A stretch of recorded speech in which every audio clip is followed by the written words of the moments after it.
I'm so glad that you brought up AI. How many of you guys have AI tools that you've purchased this year? AI tools, everyone? Did you know that the average, we did a survey of 100 people, 100 RevOps leaders, and the average number of tools that they purchased just this year were three AI tools, and they got rid of everything else. So hopefully it works. All right. Now, our presentation for the last one before our morning break is how to work with data so all the AI tools you bought this year will actually work. And I'd like to welcome Keith Lutz, CIO of Druva, and the Lead IQ team. Come on up. I'm surprised it wasn't Enrique Iglesias music for the walk-on. Hint, that's my little rock star. That's your go-to? That's my go-to. This is what power feels like behind the desk. But thank you. Nice to be here. Quick introduction on who I am. I'm Nabil. I'm the VP of Growth at Lead IQ. A little bit of history. Started my career in corporate, an investor, a builder. What does that mean? That means I failed a lot, and I learned a lot. But I'm happy to be here. We've got some pretty amazing folks here. So the people who are actually the ones who are experts in their fields. Keith, CIO, Druva. We've got Tyler, VP of Revenue at Lead IQ. So it's a little bit of a Lead IQ sandwich right now. Sorry, Keith. No pressure. But I want you guys to do a full introduction on yourself. And I think why is it important? It provides context. So what is a CIO? What are you even focused on right now? I'm the one everyone hates because I say no to everything. No, not true. My responsibility with the organization, other than managing just a fantastic team, is really, I think my biggest responsibility is to enable and partner where I can throughout the organization. The last couple of years, I've focused heavily on the go-to-market teams and really learned some hard lessons in my career on, I know it used to be, sales would yell at me and say, I want to get all these things, or I want to spend endless money and get all these tools, and I would say no, and I learned that to be successful and to really have a powerful go-to-market motion within your organizations, it takes technology, it takes people. I loved what Jim said, it takes enablement. I don't think companies spend enough money in enablement. And that is the last thing you should ever cut. You need to continue to move forward in that. But I've found that one of the first things I do when I join an organization is I become the best friends with the CRO and really try to understand his or her vision and what can I do to help enable that vision and help them understand my world. I think there's just a lack of misunderstanding. And when we can do that together, I think we can be really powerful. Awesome. And just context on Druva, 1,400 employees? Just short, but a little over 1,200 people, about $300 million in revenue. Perfect. All right, Tyler. Yeah, is this working? Yeah. Perfectly. VP of Revenue at Lead IQ, so I'm primarily focused on the go-to-market side. I'm the one that is annoying Keith on a regular basis if we're together. But I oversee all of our go-to-market teams. So the three kind of pillars that are most important to my role and my number at the end of the day is pipeline, bookings, and retention, right? Do we have enough pipe to get to our bookings target? Do we have enough bookings to get to our sales goal? And are we retaining customers at the right clip? So at the end of the day, working with all of our go-to-market functions and teams under those three pillars. But Lead IQ is about 100 employees, so we're much smaller than a Druva, but hopefully sharing some similar challenges. Cool. So now you have context, roles, what they care about, company sizes. This matters immensely because let's talk about data and how that gets ingested into your AI tools. In reality, we're all hyped around what AI is. In reality, we just need to find something that will solve a problem, right? And now AI is the word. So we can all talk about bad data. And I think everybody in this room can probably say, hey, I think I have bad data, or there's some anecdotal feeling around what bad data is. Let's talk about what good data looks like, because I think we'll get a lot more value out of that. So Keith, I know it's a very general question, but what does good data look like to you? I think it's different for every organization. It depends on what you do and really what parts of the organization you're looking at. But it's funny because I was just thinking about this morning about a situation we're handling right now with our enrichment. And we pay hundreds of thousands of dollars for enrichment to get mediocre data. All the public sources out there are very difficult. And if you're a small business company or you cater to small business or lower mid-market, the data is even worse. You get a lot more data on your enterprise accounts and stuff like that.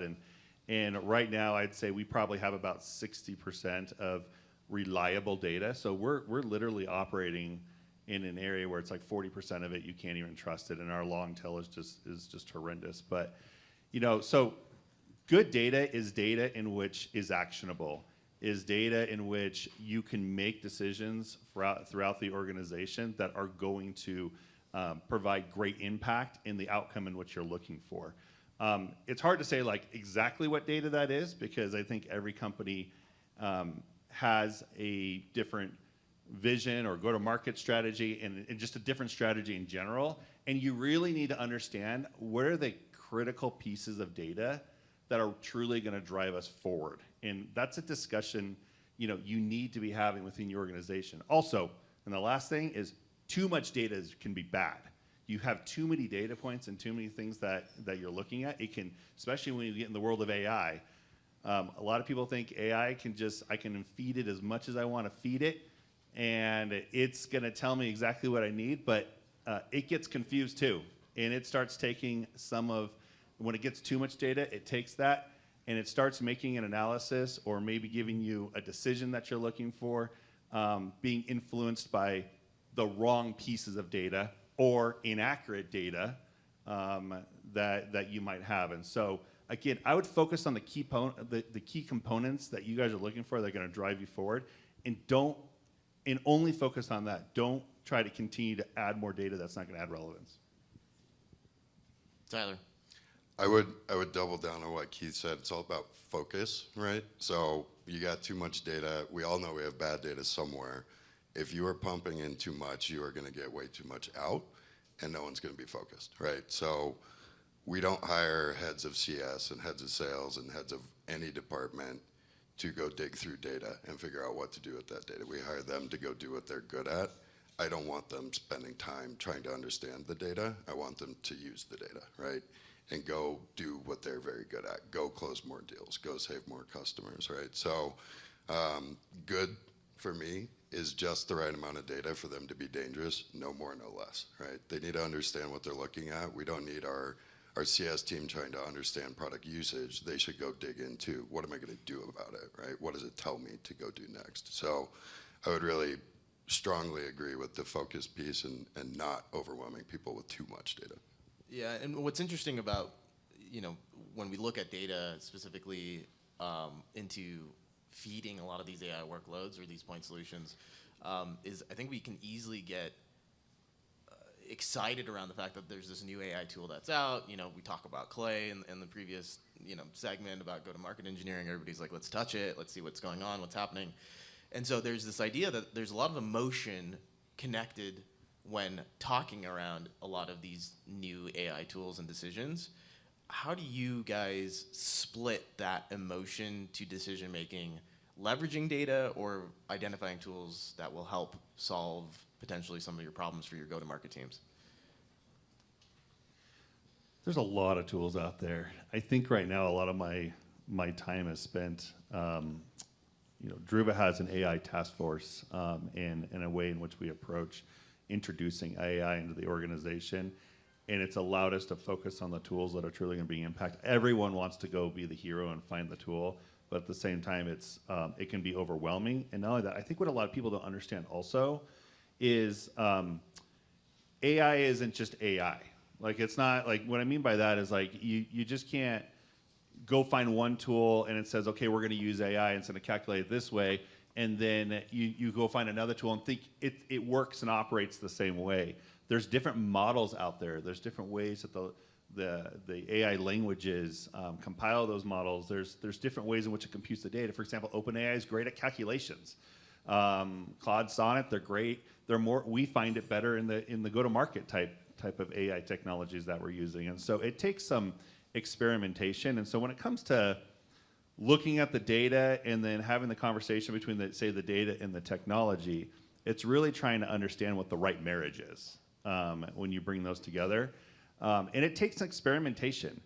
I ask everyone, like, if you have a new technology or a new approach you want to apply AI to, like, experiment. Just don't go all in and be like, that's it, we're going to move forward and close the door on that. It takes a lot of experimentation to get it right, but when you get it right, it's awesome. So I think one of the emotions, tying that back to AI and data, that people express is actually fear. They don't know what they're doing with it, right? So they either shy away from it, or they don't use it correctly, or they do it behind the scenes. Keith and I were talking about this the other day.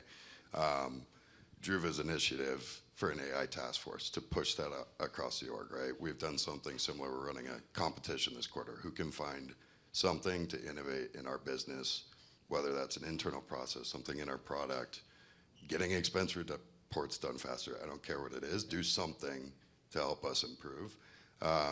Encouraging your teams to explore and learn and get familiar and reduce that fear. I think that's really important. And why do you think it's important to have these task force or these projects? They won't do it if you don't ask them to.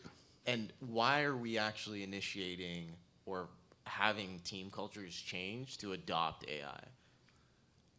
I want them all to be superpowered, right? I don't want to eliminate people. I want them all to be 10x what they were yesterday, right? And I know these tools can help them, and it's going to help people in different ways. But until they take that first step and dive in and actually explore and figure out what that is, I'm not going to know, is this the right move for us? They're not going to know what they're actually capable of. yeah, I 100% agree with Tyler here. They, you know, when we first started rolling AI throughout the organization, there is that common fear. It's, I'm going to lose my job. They don't need me anymore, especially in IT, in development, right? It's like, oh my gosh, they're going to outsource the code to AI and I'm not needed anymore. And Druva's done a really, really good job at actually not replacing employees in AI. We maintain the same employee we have for scale. We just don't hire as much anymore. And so that really helped with morale. But our approach to the way in which we engage with AI is Druva's model with AI is to empower the individual to operate at their highest capacity. So that's how we view AI in Druva. And I think it's gone a long way. It's helped people have more comfort, that they have a place within the organization. But it's also given us opportunities to launch a campaign within Druva of what AI can do for you. One of the first things we ever did a few months back is we are Google Shop, and Gemini comes with our with all of our subscription, and we just enabled Gemini for the entire organization, and we asked them to pick one task a week, just one simple task a week, and by the end of 30 days, at least one person had all engaged with Gemini, and on a daily basis, we have over 30 to 40% of the organization engaged with it regularly, whereas before we were in the teens. So it's catching on. People are understanding it. They have fear. We're trying to overcome that fear and really make it a powerful force within the company. I love hearing that. It also, there's like a negative end to a lot of pushing on these AI tools. One, exposes the bad data that's within your company, but then there's that fear of shadow IT, right? So just to kind of close it out, Tyler, how are you dealing with that shadow IT of everybody implementing point solutions? We're still trying to figure this out, so if you guys have ideas, let me know. At this point, we were joking about this the other day too. It feels like I need an enterprise subscription to every AI tool on earth if I want to be able to actually control what we're putting out there. We want the exploration. We want people to find ways to, again, supercharge themselves, find ways to be more.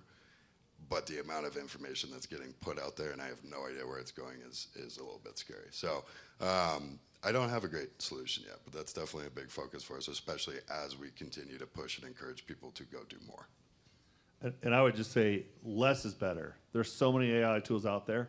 Focus on the 2 to 3 that'll make a difference, and fully utilize them. If you spread it out across multiple, you're getting 20% out of a tool. Like, you're getting 20% out of a solution. Pick 2 or 3, become professionals, become experts in it, and fully utilize it, and you'll see change and impact in your company. Yeah, let's just close it out. So, what is one thing you need to start on Monday or recommend if you want the teams to start implementing good data with good AI? I think I need to rein it into 2 or 3 tools. There you go. I mean, I think I said it, along with what Tyler just said, but enable. That's my one thing. Start Monday, enable yourself, enable your teams, and if you don't have someone that's standing up within your organization and saying, it's driving AI throughout your organization, become that champion, become that hero, and really understand how it can be impactful. So, become that champion if you don't have one already, and if you do, partner with them and work together. Cool. Thank you for the insights. Thank you for all the time and effort that went into this, and thank you, Amy and the Fullcast team. Thanks, everyone.